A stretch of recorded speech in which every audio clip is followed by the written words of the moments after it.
Good morning. It is Thursday, the 12th of March. I'm Maeve McMahon, and this is Europe Today, your daily dose of European news and analysis, live here on Euronews. Coming up, in signs the war in Iran is escalating even more, Iran's Revolutionary Guards now say they've struck a Liberia-flagged vessel they claim is Israeli-owned. Iran had promised to only target ships linked to the US or Israel, but another Thai carrier was also struck in the Strait of Hormuz. The Israeli military, meanwhile, says it has identified missiles launched from Iran towards Israel and that air defence systems are working to intercept them. This while thousands continue to flee southern Lebanon, and the International Energy Agency says its member countries could release up to 400 million barrels of oil from their reserves to ease the impact of the war.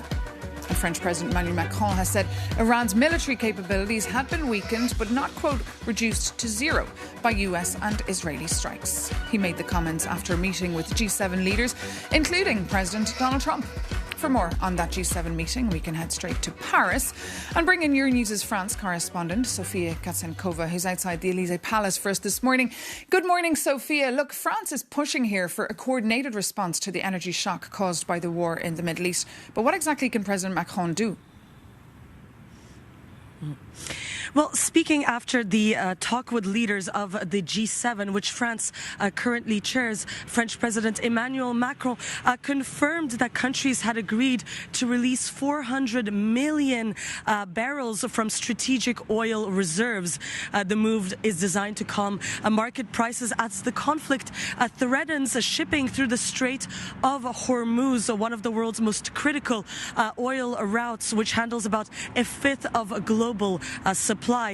Macron said that the release would be equivalent to roughly 20 days of oil normally transiting through the Strait of Hormuz.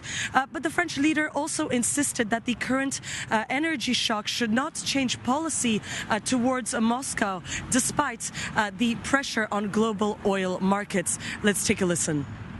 The situation is in no way justifying lifting the existing sanctions against Russia, which should continue. This situation should obviously not reduce our attention to Ukraine, our support for Ukraine, and the clarity we have regarding sanctions against Russia.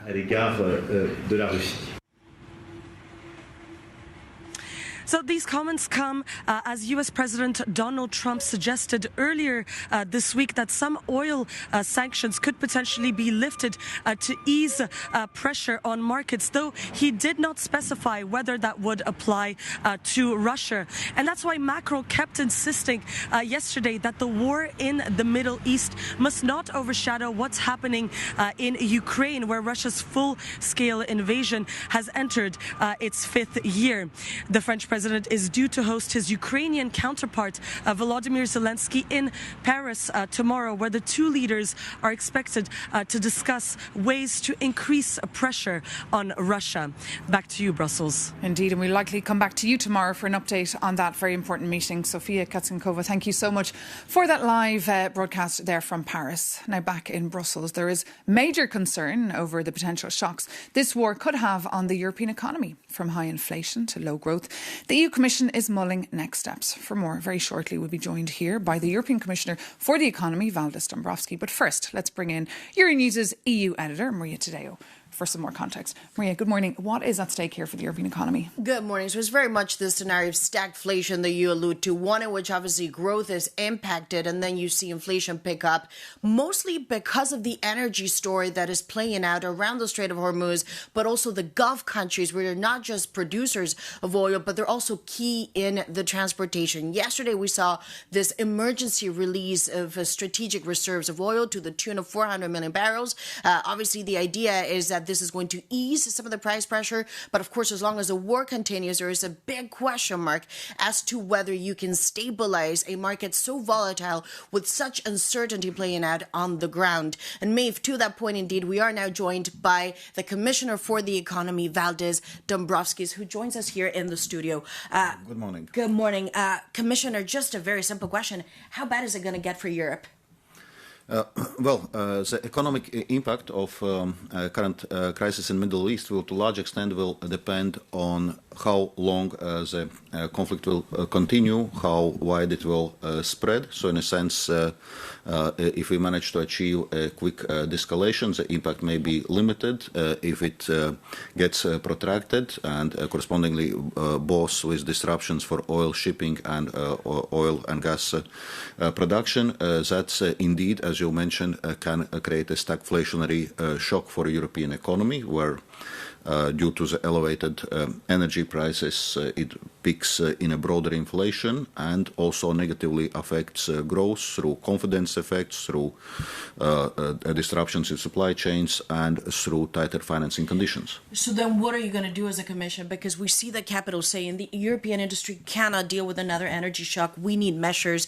And the commission is going back to the member states saying cut taxes on things like electricity. So what's going to happen in the short term, in specific terms? Well, in a short term, as you already mentioned, it's a question of releasing the oil reserves which we have, which can add substantial volumes to the market and which are meant exactly for situations like this, where we are facing disruptions.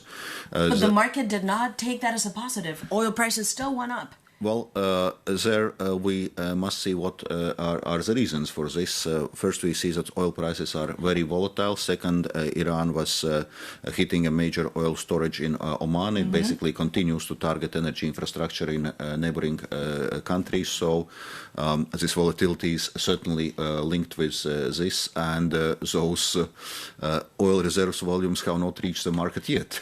And do you believe, and you've dealt with the U.S. administration many years now, do they have a plan? Because I'm confused. Is this a war or just an excursion? I listen to President Trump. I hear 20 different things a day. I cannot tell this on behalf of U.S. administration. But what's your impression? Also, there were no prior consultations with the EU before taking those steps. But what's important right now is to work towards quick de-escalation of the conflict. And from the EU side, we are also engaged with the countries of the region aiming for that. And let's talk about Ukraine, because obviously you are very supportive of Ukraine. I think everyone knows this by now. There's a loan of 90 billion euros that is blocked by Hungary. There is no indication that the president or the prime minister of Hungary is going to budge. And at the time in December, we were told that if Ukraine didn't get the money by April, they would collapse. April's just around the corner. So what's going to happen? First of all, in between, we have finalized legislative work on a number of things, of Ukraine support to own regulation. We are also amendments to Ukraine facility. We are working with Ukrainian authorities on all the documents which are necessary, like memorandum of understanding, financing, strategy, and but the man is Orban, but it comes down to Orban. How do you deal with Orban? No, but so basically the missing element is amendments to the multi-annual financial framework, which would allow the Commission actually to go to the market and borrow. And this indeed we need by April, and we continue this strong engagement. There was commitment from all 27 member states to do those amendments to our multi-annual financial framework. But do you have to wait until the Hungarian election? Is this now ultimately the elephant in the room, whether he gets elected or not? Well, it has been said before that we will ensure the support one way or another. With or without Hungary? We expect, obviously, Hungary to honor its commitments, which also Prime Minister Orban took in December last year. And it's worth reminding that Hungary is not even paying for that support. Okay, well, Commissioner, thank you very much, of course, for joining us on Euronews this morning. Thank you so much. Now, thank you so much as well, Maria, today for that. Now, moving on, as global instability continues, the Strait of Hormuz, of course, has become in the eye of the storm. But it's actually not the first time it's in the eye of the geopolitical storm, as Ari Yakupianis reports. The narrow Strait of Hormuz, despite being a waterway, is starting to become a literal geopolitical landmine. A fifth of the world's oil flows here. For Washington, any disruption means higher petrol prices and food inflation. A nightmare for the upcoming midterms. And for Iran, the waterway is their ultimate leverage. Tehran has vowed not to allow even a single liter of oil reach its enemies.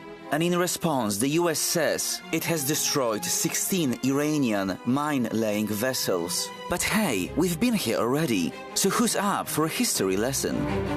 Mines are the poor man's weapon of naval warfare. They are dangerously cheap, and basic contact mines can cost as little as a few $1,000s. Yet they can disable a billion-dollar warship or a supertanker just in seconds. And during the 1980s Iran-Iraq war, specifically the tanker war, Iran filled the same waters with mines to halt Iraqi exports.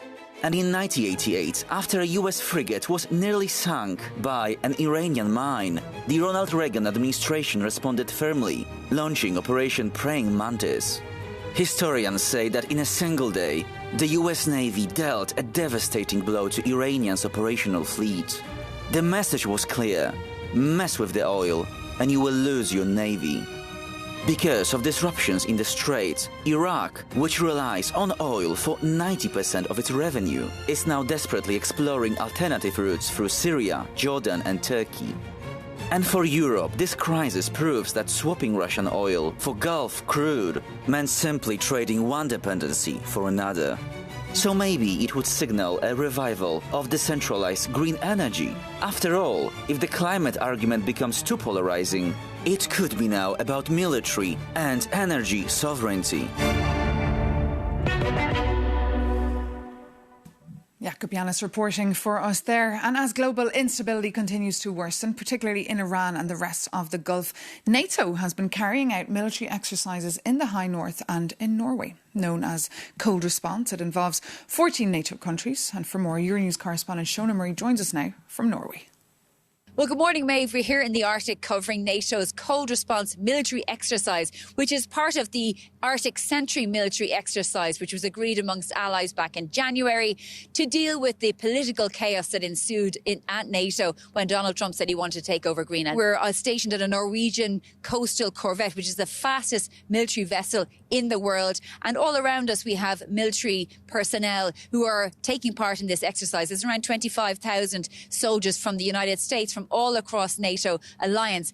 But what we heard in the last few days is at least one squadron of US Marine F-35s have been redirected from this exercise to the Middle East to deal with the conflict that is ongoing there. Now, NATO is not a party to that conflict, but in the last week, Turkey has had to intercept 2 ballistic missiles coming from Iran. So there are concerns in NATO that NATO could get dragged into the situation. In response, NATO has delivered Patriot defence systems to the southern part of Turkey and also has heightened its defence posture, saying that they will defend the whole of the territory. But I caught up with a commander from the Norwegian Air Force and I asked him about NATO's readiness and capabilities, both in the theatre of the Arctic and in the Middle East. Well, we need to be prepared for war. So every day we are making sure that we are taking the right decisions. So this base will be prepared for war. And one thing is, if the war comes, we will fight it. The other thing is, if we are prepared enough, we want Putin to wake up in the morning and say that maybe NATO is too prepared for a war today, so we need to postpone that. We've seen in the past week ballistic missiles entering its Turkish airspace. I mean, how do you think that situation can escalate in relation to NATO? Well, I don't think I want to go into details about the world situation, but I can say that if Article 5 is in effect, then Norway is also in war, even though the attack is somewhere else. Shona Murray reporting for us there. Now moving on, in other news, Ukraine is seeking support from the European Union to get their money and valuables back from the Hungarian government. Last week, Prime Minister Viktor Orban seized cash and gold from a Ukrainian bank amid an ongoing tax authority investigation. Your News with Ukraine correspondent Sasha Vakalina is across this serious spat between Kyiv and Budapest and joins me now here on set. Sasha, so we understand the staff have been released, but what about the valuables? Indeed, the staff have been released after 28 hours being detained in Hungary and being interrogated in Hungary.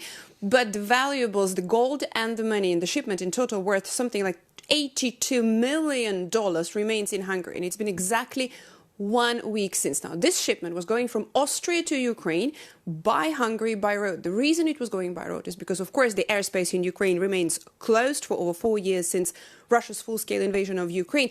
And Ukraine's state-owned Oschad Bank and also the National Bank of Ukraine are now trying to bring back that shipment of the cash and the gold back to Ukraine, Maeve. OK, Sasha Vakalina, thank you so much for that. And actually, for the view from Ukraine, we can now cross over to Kiev and speak to Sergei Nikolachuk, first Deputy Governor from the National Bank of Ukraine. Good morning, Sergei. Thank you so much for joining us here on Europe Today on Euronews. So we understand the Commission has received your official letter. Have you gotten a response yet?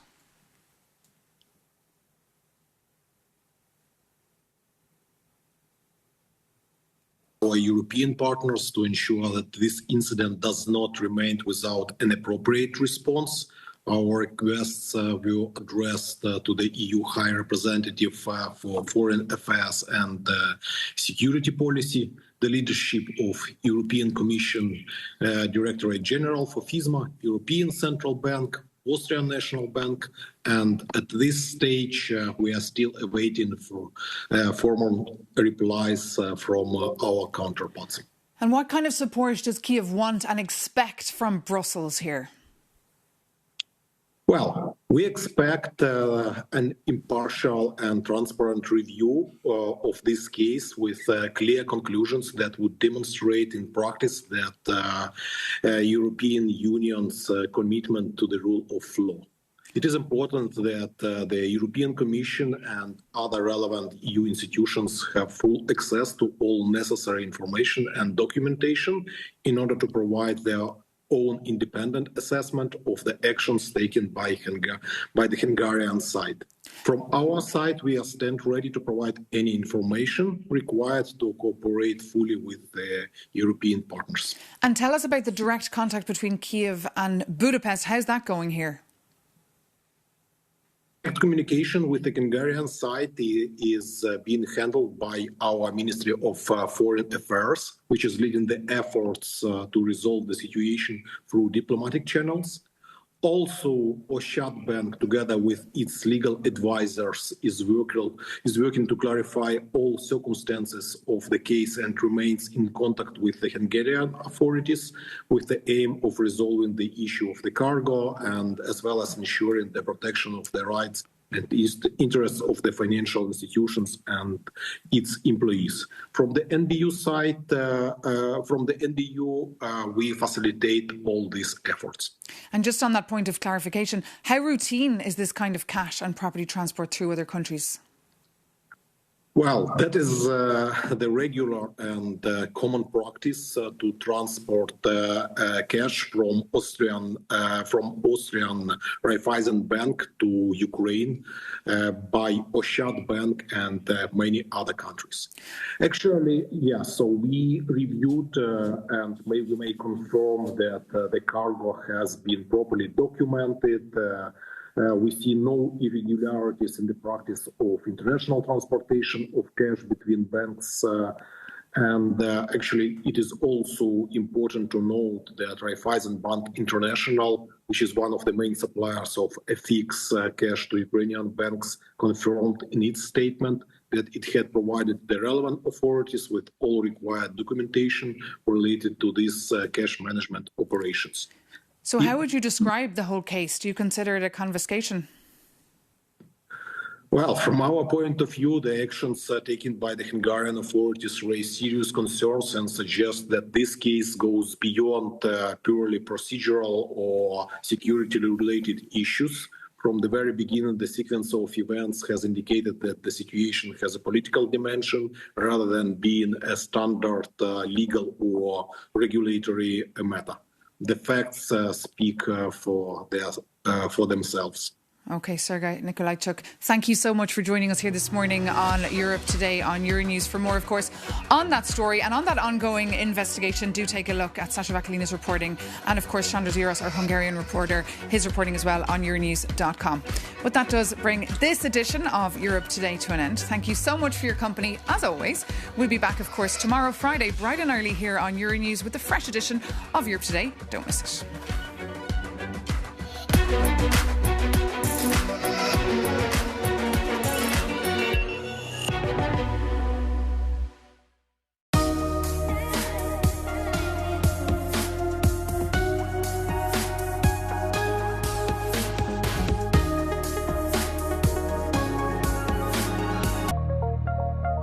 Europe loves to discuss the future but avoids taking action today. International relations are entering the new era. Donald Trump signed a charter to formally launch his Board of Peace. President Trump is trying to replace the United Nations system. It is very important to work into the direction